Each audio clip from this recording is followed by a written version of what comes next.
That's fascinating, and I actually think this is a very good point of departure for a conversation for a while. Because in a sense, this can be a case study for all that each of you have talked about. And perhaps, Johannes, you want to start, because I'm listening to your presentation, Judy, about GM crops, and going back to Johannes's checklist for how you get innovation to happen. So you need technology, you got that. You need champions, you need alliances and demand, you need communication, incentives, and external assistance. So we heard about political will. You mentioned that as well, Johannes. But why don't I throw this out to everybody to talk about in terms of a particular technology for a moment, and innovation, and bringing that to scale. Johannes, let me let you start with that, and then we can go broaden into some other things. I think it's a demonstration of the sort of what I would call context-specific nature of the scaling up challenge, and depending on the technology we're talking about or the product we're talking about, the constraints, let's talk about constraints for a moment, whether it's political, whether it's regulatory, whatever, or financial, fiscal, may be very different. So in this case, I think the way it was presented, it is basically the regulatory challenge, constraint, that is, however, anchored in the political and to some extent cultural. And if you wish, international environment, because as you pointed out in Africa, it's sort of the interesting intersection with the European view on this matter that seems to be a major factor. So is going to be very different from some of the technologies we heard about today, where it is more likely to be local, the constraints, maybe cultural. The women, I thought, the fact that women are in various ways disadvantaged in terms of access to information. Try jogging the little box that you've got on there. I think I'm not keeping my head down here. No, it's not that. Try just grab your little box there and see if that helps. Not, we'll ask for a mic swap. I think to me, the examples were very interesting because in each case, to me, it shows that we really need to look very carefully in each context. So where are the constraints, where are the opportunities, and do that systematically. Because if we don't figure out how to overcome, in your case, some of the political, cultural, and international constraints, you may sink a lot of resources without actually making a lot of progress. In the cases that you mentioned, if we don't address somehow the way to get to the women and give them a more active role, then we're not making progress either. And in your case, I thought it was very interesting in the case of what do you call them, your centers and so on. The question to me was, okay, so you have whatever number it was in the thousands that you have set up, and you have millions in Africa that benefit, but what's the ultimate scale objective here? And how do you actually, you said you wanted to increase further, but do you have a vision of where you want to be 10 years from now? And how do you engage in partnerships with others? How do you get USAID and IFPRI and so on really systematically on board to work with you on this? So I'd love to have a conversation with you on your vision. Where's your vision, and what are you doing to actually sort of get yourself on a pathway that implements your vision? So I thought each of these examples to me were fascinating. I'm very grateful. I don't know whether my framework was helpful to you guys, so I'd be interested in that. I think so. Ruth, you want to talk about women for a minute? And I don't think you need the mic. Yeah, you have okay. Your mic seems to be working. Is mine working okay? Yeah. All right. I think that Judy mentioned at the end this issue of what are women's priorities in this. And I think it is very important to have those taken on board, even in the priority setting process. Things like reduction in pesticide use are really important. My slides showed that in Western Kenya, at least, modern varieties of seeds are actually relatively easy to adopt. Some other work we've done in Zimbabwe, for example, showed that it wasn't necessarily so because in that case, if in maize, open pollinated varieties, women strongly preferred over hybrid varieties because women didn't have the cash or the access to the market when they needed to get the seed in order for them to adopt, whereas open pollinated varieties, they could reuse their own seed. That comes back to the point that was raised this morning about access to roads, and also to markets, and control of cash, because we find very often women have less control of cash. And just how open are these service centers or these market dealers to women? Are they going to give them advance credit like they would to men?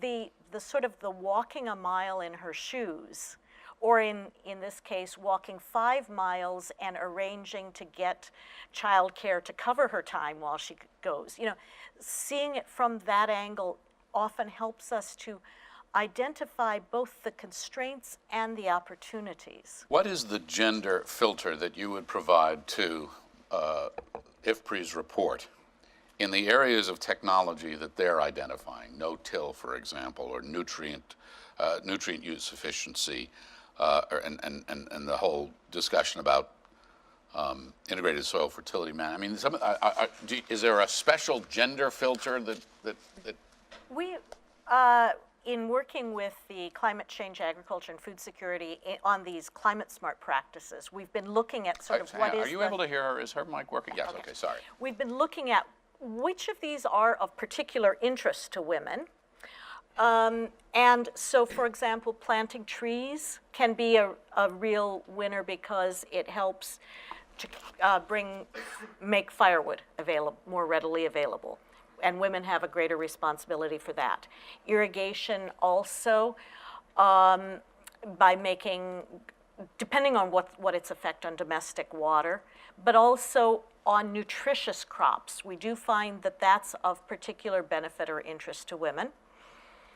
The time issues. One of the things we found with no-till on this Nyando is that actually that's one where women are more likely to be adopting it, because it's actually labor saving and it is cost reducing, but the way they're adopting it is probably not the sophisticated version that is going to give them the maximum yield advantage. So I think that's a case of reach out to them with the information they need on how to really take advantage of it. And so if you sort of say, okay, what are the information constraints? What are the labor, what are these differential priorities and constraints? And you can sort of go through a checklist of them almost. I think that would help on really getting the things out so you get gender equitable adoption. Tom, Johannes challenged you with something in this town we call the vision thing, I think. Yes, he did. So what's the vision thing? Well, the vision is that the experience on the ground through the past 20 years has proven to be very effective in the communities that we've been into. So the models are adequate. I might also make the point that many of our very best dealers are women. One of our most successful is a lady named Caprici in Malawi, who has turned a kind of a used clothing business into a thriving, several dealerships, owns 3 trucks, is now in output marketing, so forth and so on. So it's very clear that she's just one of many of the women entrepreneurs that have been through the program or are in the program. Now, in terms of vision, I think the vision is clear. It's the resources to get there that's the stumbling block. This vision, if you would, has been supported by USDA, USAID, the Rockefeller Foundation, and to some extent the Millennium Challenge. So they've had parts and pieces in this in various projects. It is something we'd be more than happy to talk to you about more, and I hope that answers the question. Does that answer your question? Subject to more conversation. Okay. Okay. I haven't my eye on the clock, and I'd love to engage you in some of this too, but I really want to be sure that we get to your questions in the audience. And Mark, that would include you if you've got any for this group as the lead author of this report. I saw a hand back here. If you could work your way to the microphone that isn't there anymore, maybe we can get this to you so everybody else can hear. And we'll open this up a bit before we come back up here. Thanks. Thank you very much. I'm Olive Waneha from Uganda, and thank you for inviting me. And I'm happy to see Dr. Ruth again. I'm aware of IFPRI work in Uganda, and thank you. I would like to give Uganda as an example of all that Dr. Judy presented in terms of biotechnology in Africa. During the morning presentation of the book, a question was asked from here as to a comment on GMOs vis-a-vis the technologies that were referred to. And there was reference to Africa. Maybe biotechnology can help Africa, come up with crops and animals that would use those technologies. Now, it's very frustrating at home, in Uganda in particular.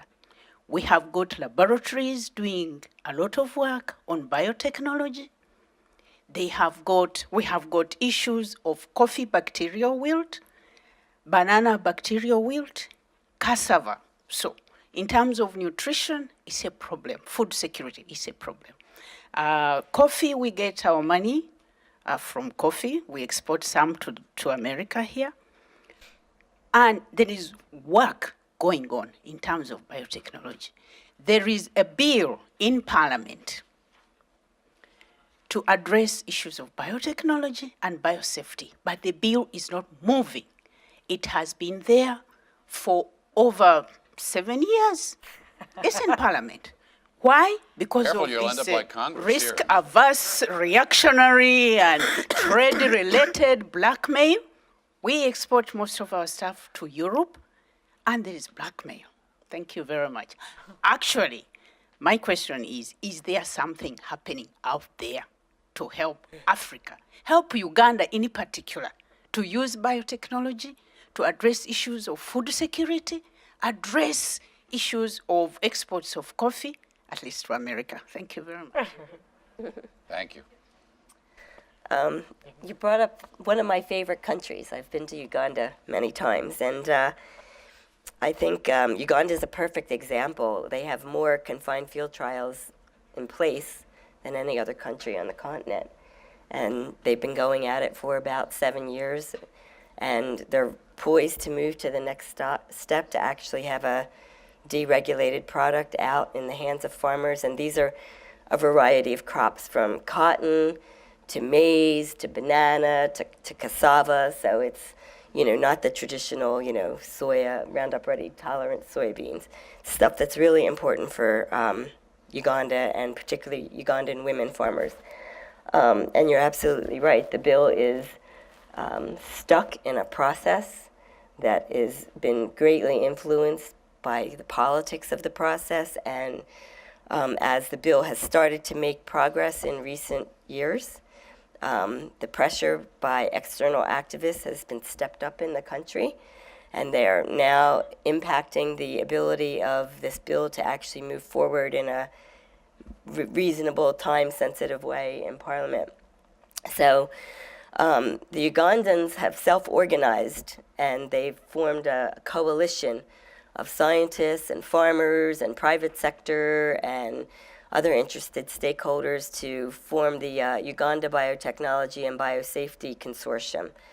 And they're the ones who are actually trying to impact the movement of the bill and to ensure that a reasonable regulatory policy is put in place. So despite all of the issues going on in Uganda, I am still hopeful that this bill would move forward, and it will actually pave the way to allow some of these beneficial products to actually get into the hands of the farmer. But I think it goes to the point I think that Ruth made, which is, particularly in the case of GM technology, adoption is not an individual decision. There are much higher level, broader forces that are impacting whether or not a farmer even has at the level of her farm an ability to choose or not choose this technology. And that makes this particular issue distinct from Others, yeah. many of these others that are outlined in the report. No-till and drip irrigation and all does not require a bill by Parliament, Right. in most cases anyway. But there's certainly, the gender issues still apply, as you point out. In fact, more generally, I would say, on the biotech, there's currently this legal, regulatory, and political constraint. But imagine that for a moment that you had removed it. Are the other complementary factors actually in play, and would that alone do what you want to do, namely adoption? And my hunch is, it might free up some and create more adoption, but my hunch is also, knowing about Africa more generally, that there'll still be plenty of obstacles, and including the women issue, infrastructure issue, and so on. So, let's not lose sight of that either. So yes, it is the binding constraint right now, but you remove it and you will still have a bunch of constraints that you better start thinking about quite early on as you move forward here. Another question from the floor? If not, I will take it back. Was there one? Yes, sir. Join us at the mic here. Sure.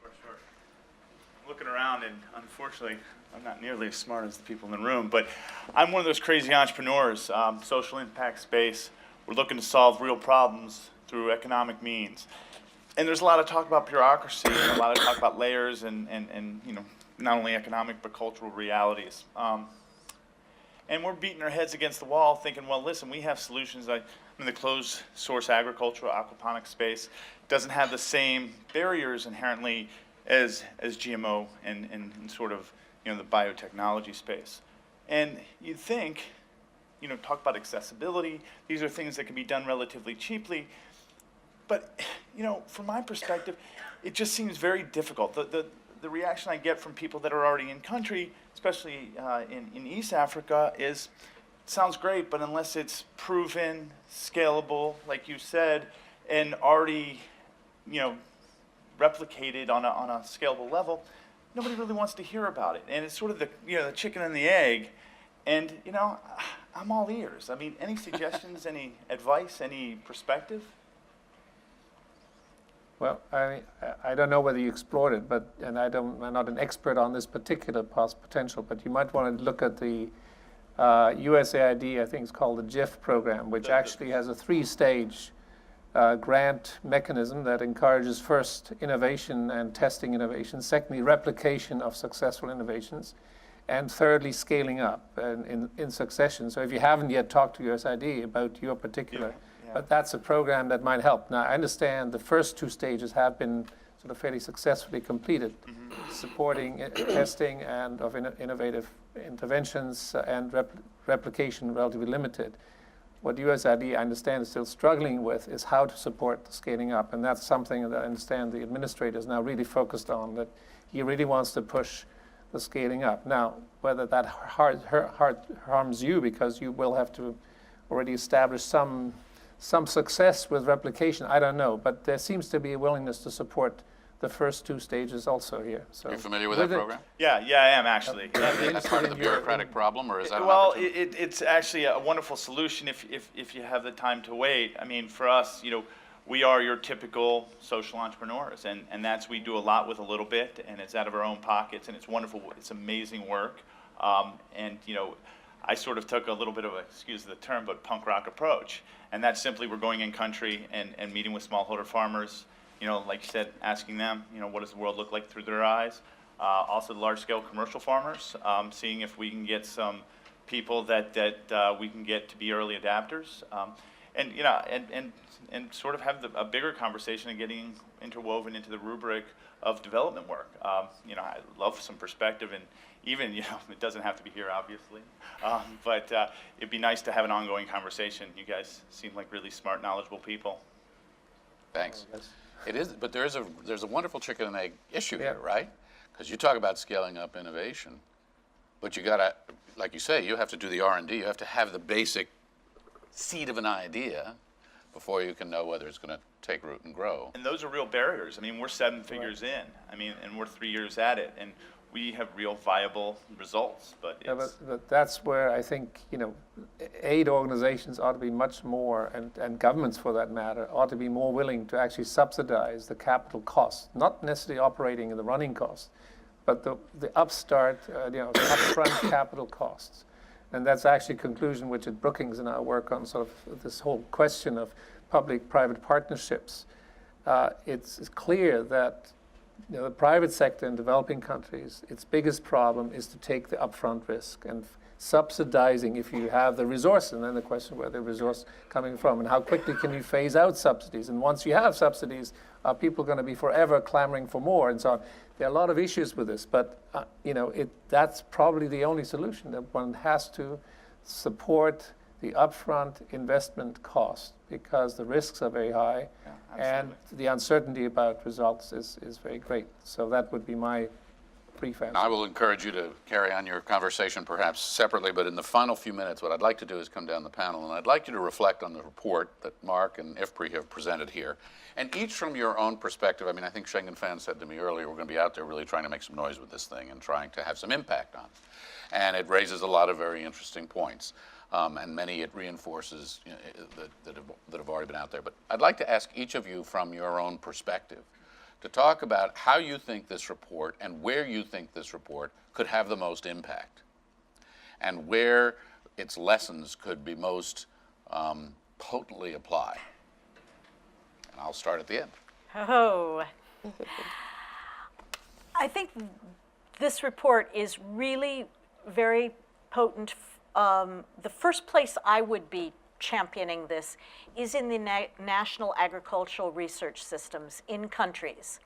To start with, it may not be the relevant for that woman with 2 hectares in Malawi, but for the National Agricultural Research System to say, okay, what are the technologies that really have promise here?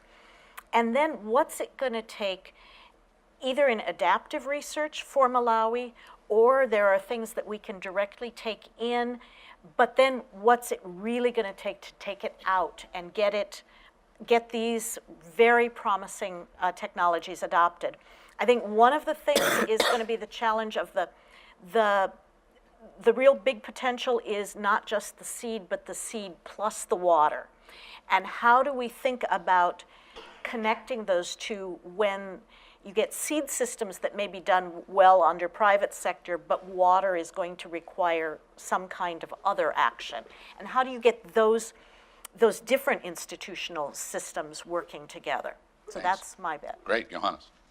Like you, I think it's the prioritization that it helps you, identifying what are the key innovations that I ought to push in a particular and support and get disseminated and adopted in a particular context. And to IFPRI and CGIAR and so on, I would say, use this report, and to the country, in-country research and implementers, to sort of pick out the ones that in your particular context are most important, and exactly as you said, figure out what I would call what is the scaling up pathway that starts with, absorption in maybe in 1 or 2 localities where I actually know what's going on, and then figuring out how to build systematically on this, and how do I mobilize, who are the partners, who are the players, who are these multi-stakeholder groups, including very much the private actors that you talked about, that will get me to a scale that this report importantly sets out as the goal.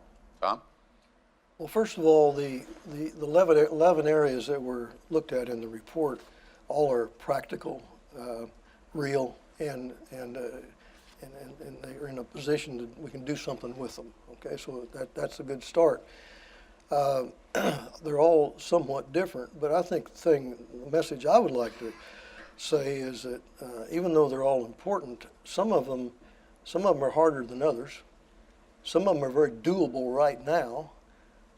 Some of them are just not, emerging technologies. They're when it comes to soil conservation and soil health and water retention and a local dealer can have the open pollinated varieties as well as the hybrids. We don't have to stop this train because GMOs aren't there yet. I mean, there's so much to do right now that can be so helpful. the immense amount of yield increases and reduction of labor and the ability to farm more area than they were farming because they didn't have the labor. The labor that's leaving the farm to go to town. I mean, there's all, you know, all these things are doable now. So, so I think we need to focus on what we can do right now while we wait on the policy and try to influence the policy changes.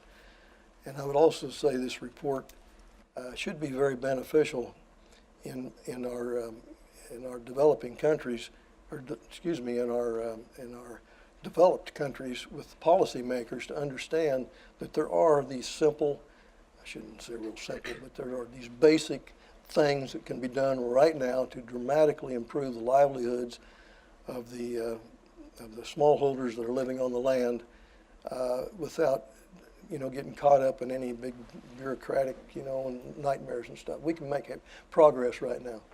Judy, get the last word. Yeah, I think from my perspective, the data on the nitrogen use efficient and drought tolerant crops was particularly important and compelling. And I might add that these are two areas that have a very big biotech play. There's a lot of technology going in right now in terms of developing using GM approaches to address both of those issues.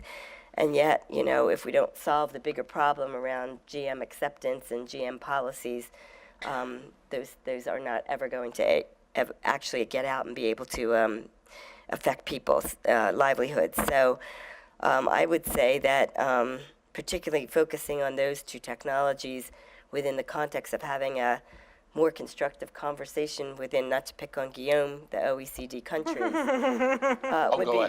would be really important because it's one thing for Europe to reject the technologies for themselves, but when that rejection actually impacts what their development agencies are doing, which is to basically ban any money going into supporting any type of GM approach for Africa or Asia or the other developing countries, then you get into a whole different discussion about what's really going on here.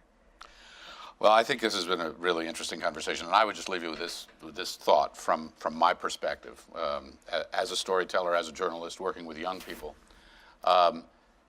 So much of this is about communication, and it's communicating with all these different stakeholders and all these different constituencies, women in the developing world and the developed world, large-scale farmers, small farmers, totally different political classes, political leaders versus political followers, trying to cut through the issue of facts and the lack of facts and the mythology that exists around all of these things. But I would say, this is a great report. I mean, it really is. But I'm so driven, Johannes, by what you talk about vision, because the vision is feeding 9 billion people. The vision is adopting and adapting to a 21st century that will bring profound challenge to humanity. And the vision is about the excitement of human invention and innovation that can do these things. You know, Norman Borlaug kicked us around to help us feed the people we had at the time that people did, because we all talked about the population. Well, I wasn't talking about it because I was way too young. But the population bomb at the time, right? We can do these remarkable things. And I think one of the things that's been missing from a lot of this conversation is that excitement. You know, we hear so much wringing of hands and things that don't work, especially in this town. And I think there's a lot of really exciting potential in what you raise here. And to connect that with the sort of dynamic, remarkable people who are out there doing that is another opportunity here. So I wish you great good luck on this. I thank you for your comments. They've been wonderful. And I understand a very healthful lunch is going to be served, correct? So thanks to the panel, and please join me in thanking them, and to IFPRI and CropLife, and please enjoy your lunch.